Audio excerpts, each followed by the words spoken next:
අප මහා සම්මා සම්බුදුරජාණන් වහන්සේ දීපංකර පාදමූලයේ විවරණ ගන්න කටන් සෑම ආත්මයකම එකට හිඳ බුද්ධත්වය ලබා ගැනීමට ශක්තියක් වූ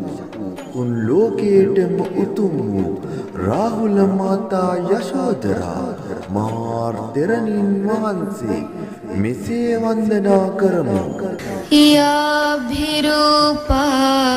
දස්සනීයා භික්ඛුනී සංඝ සෝභනී සා ආසවා පරිග්ඝීනා විතරාගා මහිද්దికා